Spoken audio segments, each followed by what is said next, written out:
The Philippines, a country made up of over 7,000 islands in Southeast Asia, is home to a population of 115 million people. Despite its natural beauty and vibrant culture, the nation faces significant challenges due to its extreme climate and vulnerable geography. With the arrival of monsoon seasons and frequent typhoons, the Philippines endures the devastating impacts of these natural disasters. In a striking event, the country recorded wind speeds of 256 kilometers per hour, 159 miles per hour, leaving a trail of destruction, displacing thousands and claiming countless lives. In 2022, annual rainfall reached nearly 3,000 millimeters, 118 inches, worsening floods and landslides. Despite these hardships, our missionary team remains steadfast in its mission to bring hope and transformation to those in need. Through medical care, education, and disaster relief, we strive not only to ease suffering but also to use these means as powerful tools for spreading the gospel, reaching places and people who might otherwise never be touched. As the population of the Philippines continues to grow, the Adventist presence has been expanding rapidly.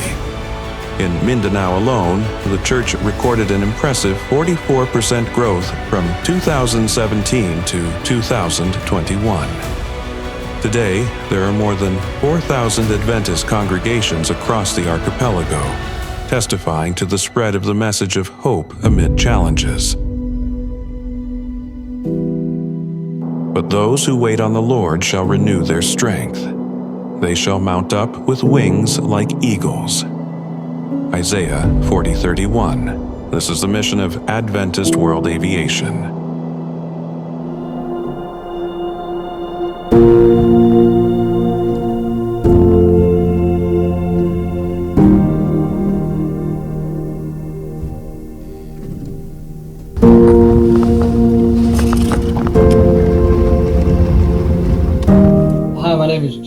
I'm the chief pilot here at Adventist World Aviation. Hello, my name is Kyle Stevenson. I'm the executive director of maintenance. I'm Mark John Ray C. Cabral from AWA Philippines. I'm a volunteer aircraft mechanic.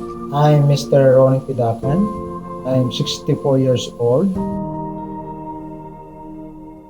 This is my very first international trip for AWA. It's my very first mission trip. My roles and responsibilities here is to help onboard the new pilot that's going to be joining our team here shortly, as well as doing a post-maintenance check flight of the aircraft. The flight was very long. I didn't get any sleep on the plane right here, none at all. Didn't have too many different cultural differences. I didn't notice anything that stood out to me. So our greatest need for mission mechanics at the base here, I would say, is definitely hangar. It's really hard working out in the elements, especially here in the Philippines. It gets really hot and humid, and you have heavy rains like we just had this week, where we can't even work outside because the rains are so heavy. It'd be really nice to have some cover and be able to work under the cover and get a whole lot more work done and not have to suffer nearly as much heat stroke and things like that. With high temperatures and humidity throughout the day, storm formation is always a possibility. That's why AWA relies on highly skilled mechanics who perform meticulous maintenance, ensuring every aircraft is in top condition for safe operations. Our pilots also undergo rigorous training to handle challenging weather and remote environments with confidence. Every stage of a flight requires precision and commitment, because accident prevention is not just a priority, it's a responsibility. At AWA, safety is at the core of everything we do. If you're ready to be part of this mission, contact us using the information below and join our team.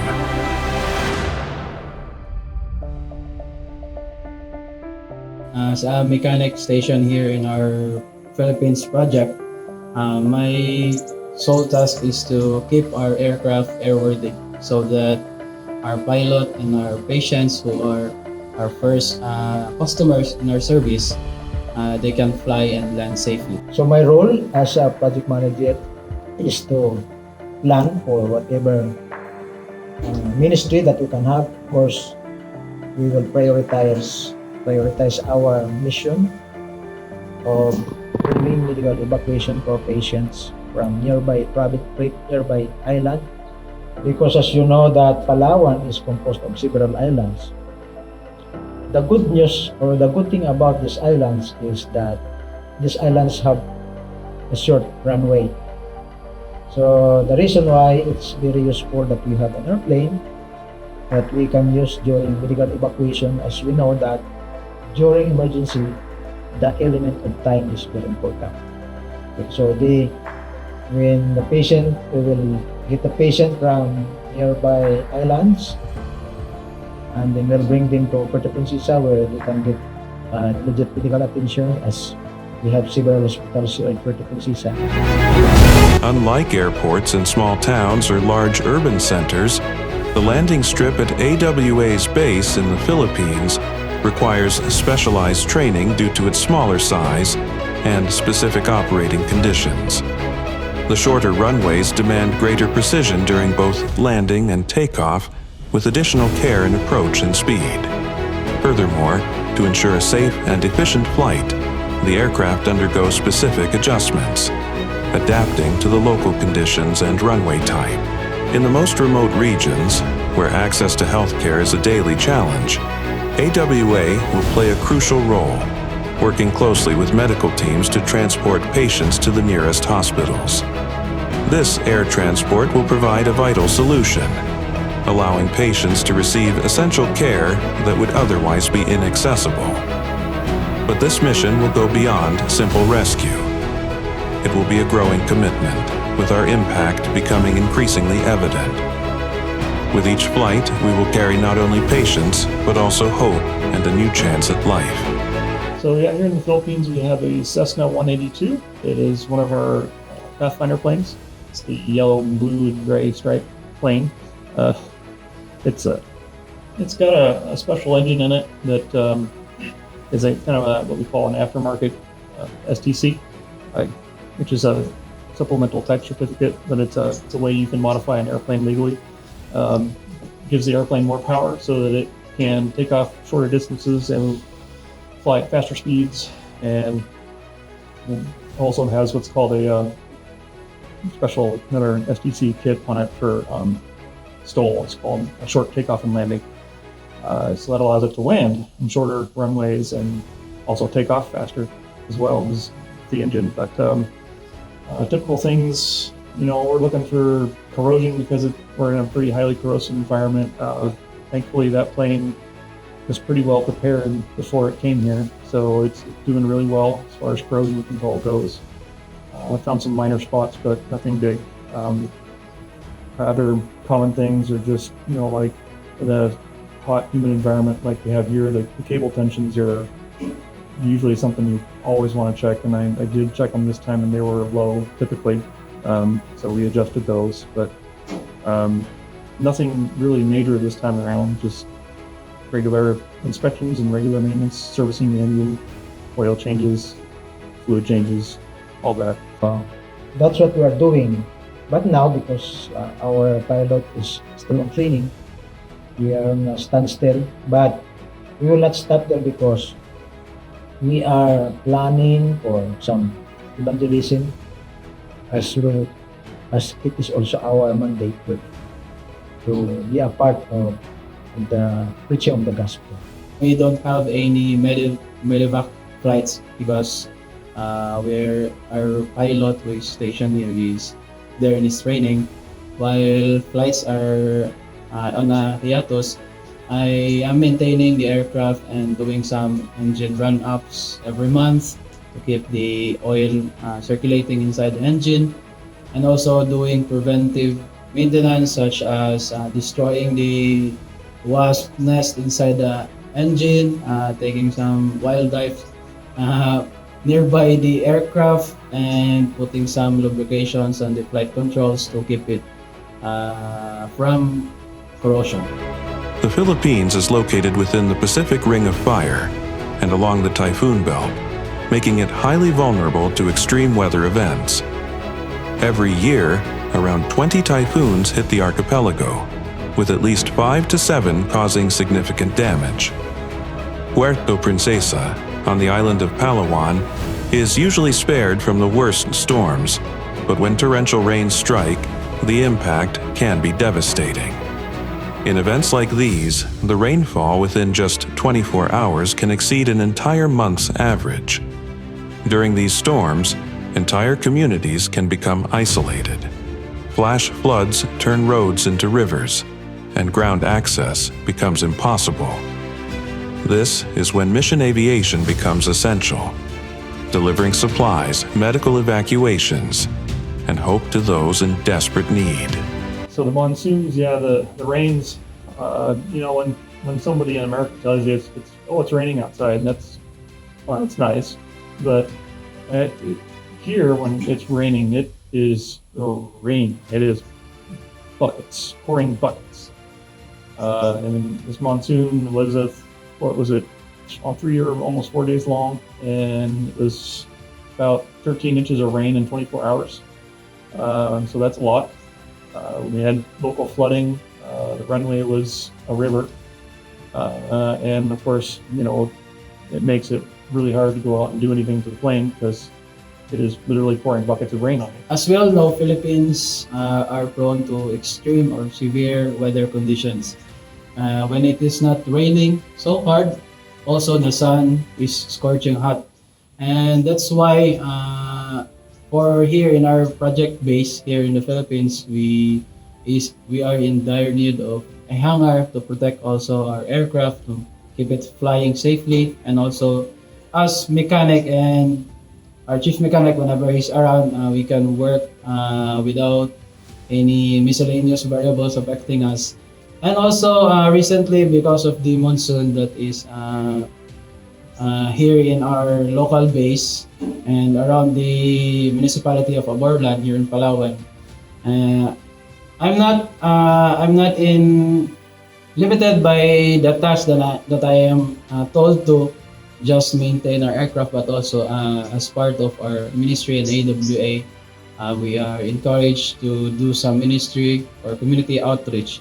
Yesterday, the Aborlan as the youth officers did some food repacking to give it to the victims of the flash floods. This happening, the last 3 days started actually last Friday up to the early part of this week. I think it's Monday. It's really so much rain in Palawan, in Puerto Princesa, and there are places who have suffered flash floods.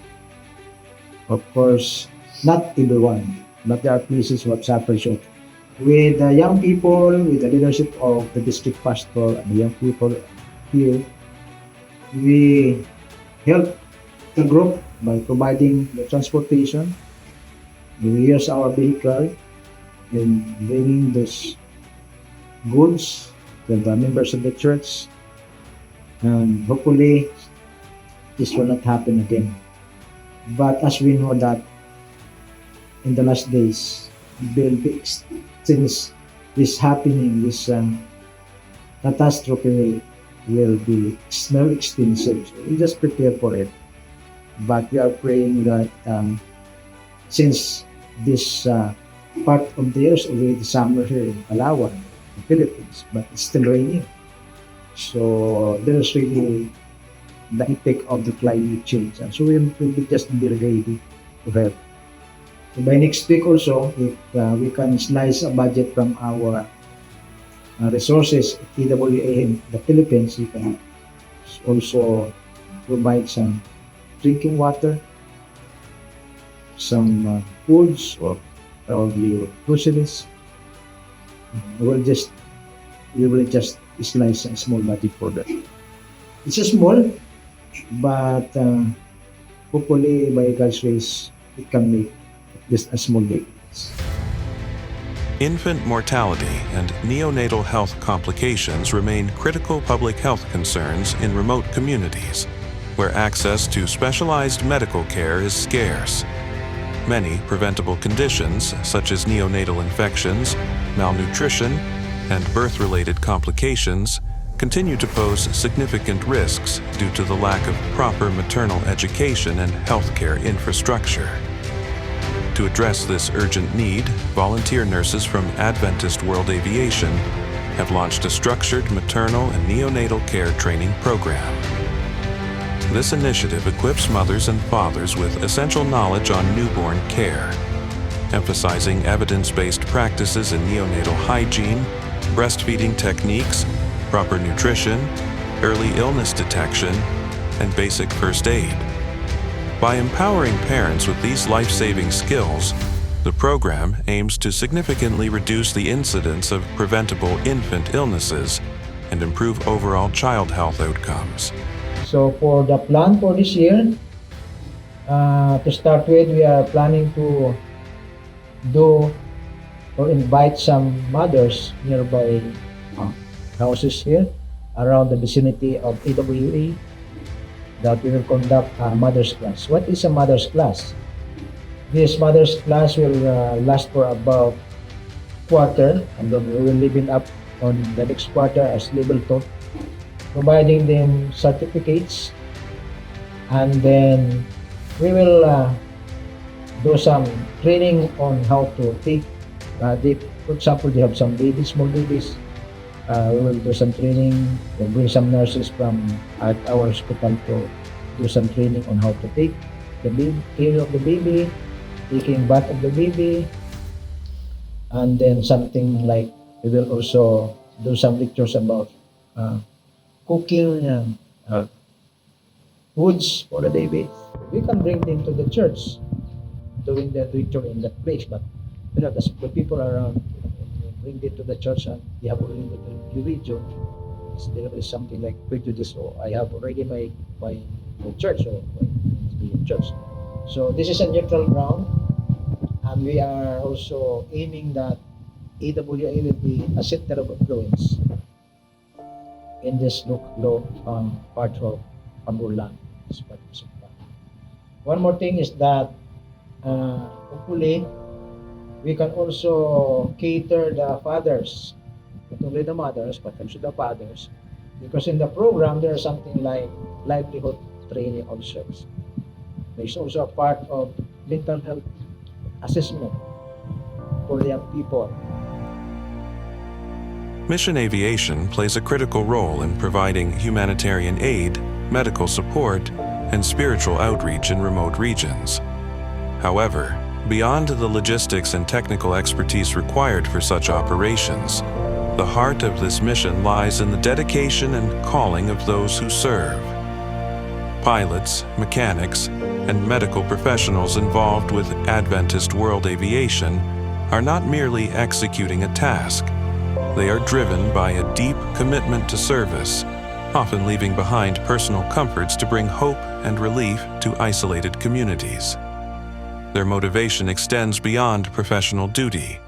It is rooted in faith, compassion, and a shared mission to make a tangible difference in people's lives. Up next, the missionaries themselves will share what inspires them to dedicate their lives to this cause and how their personal journey led them to serve through aviation ministry.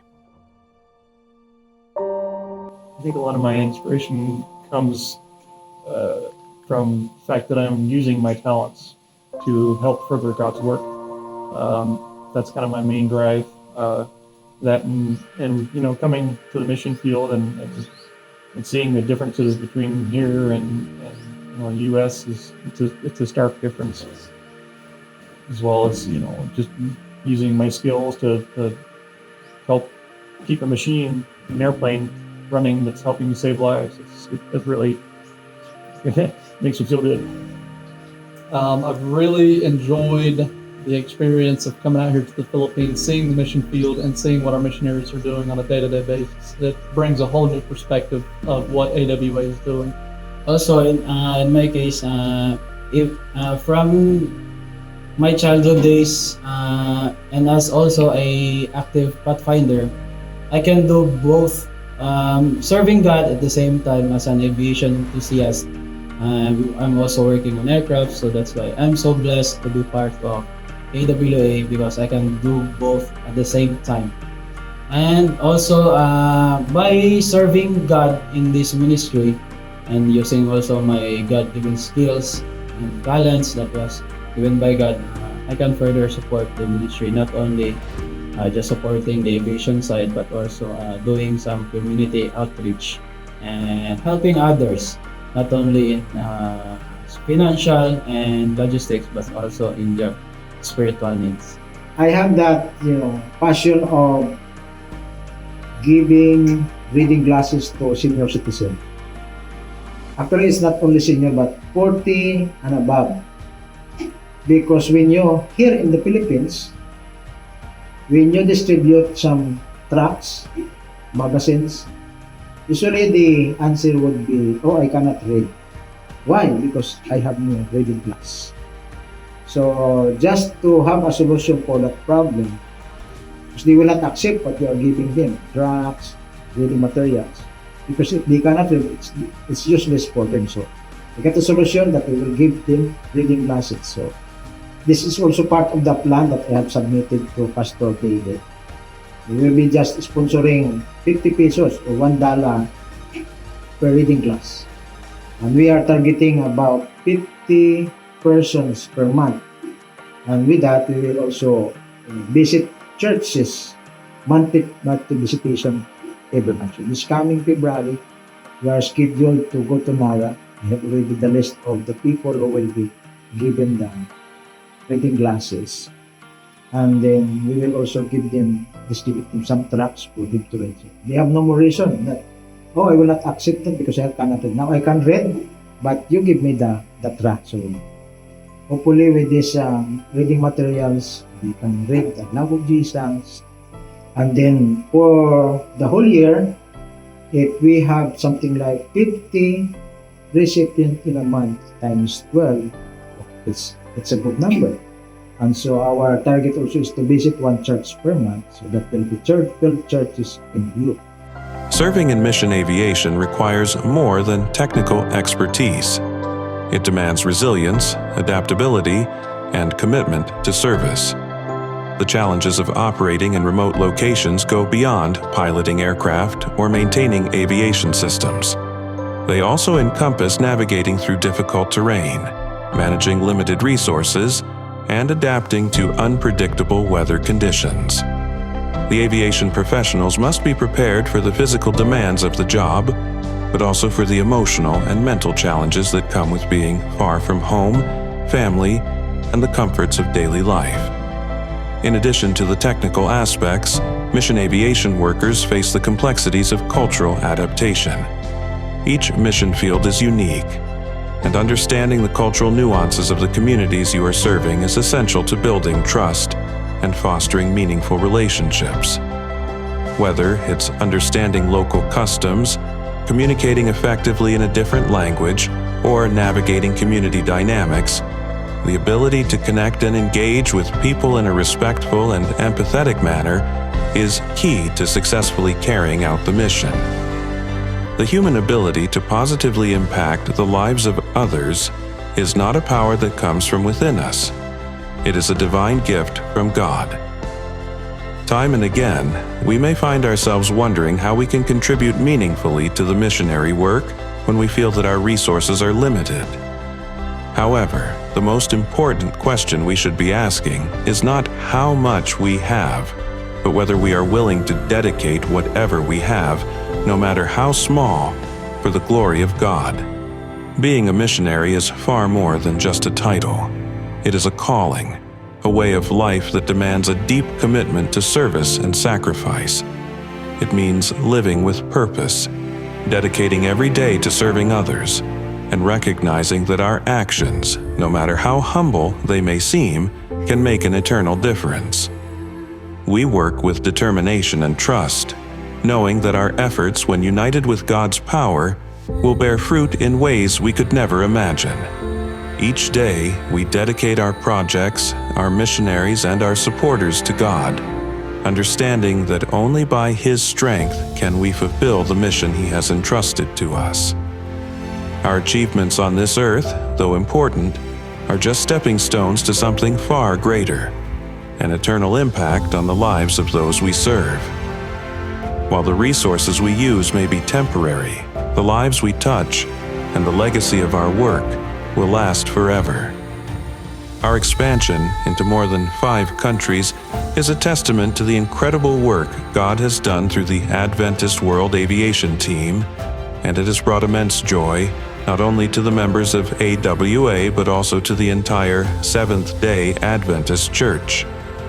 This expansion is a direct result of the faith and dedication of individuals like you, who, even though you may not yet call yourself Adventist, have chosen to support this mission because you too feel the calling of God in your heart. Together, we are part of a larger family, united in purpose and vision. We do not simply carry the name of an institution, but the name of Christ. And with that name, we are committed to spreading His message to every tribe, every language, and every nation. As we do so, we hold fast to the promise of His return and the hope that, through our efforts, many more souls will be reached for His kingdom. Despite the many challenges we face in mission work, Adventist World Aviation remains steadfast in our commitment to God and the mission He has given us. We press on by faith, even when the way forward is unclear or when resources seem scarce. We believe that where human strength and ability fall short, God's opportunities open up.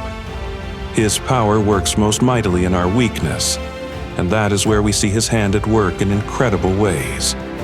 We are deeply grateful for your commitment to this mission. Your support, whether through financial contributions, your talents, or other forms of assistance, has been a true blessing to us. It is through your help that we are able to continue advancing the mission, and we are thankful for your partnership in this work.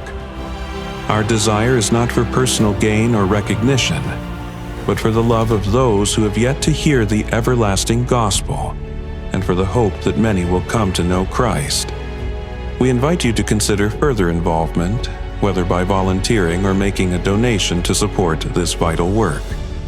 We encourage you to visit our website and follow our social media platforms to stay informed about our ongoing activities and to find out how you can help. Together, we can surpass human expectations and achieve what is divinely planned for the spreading of the gospel to the farthest reaches of the earth. These are the adventures of Adventist World Aviation. Its ongoing mission to go into all the world, the final frontier, to reach out and save the lives of the lost, suffering, or perishing, to seek out primitive civilizations, to help those in need, to reach the unreachable, to seek out new life in Christ, to boldly go where no missionary has gone before,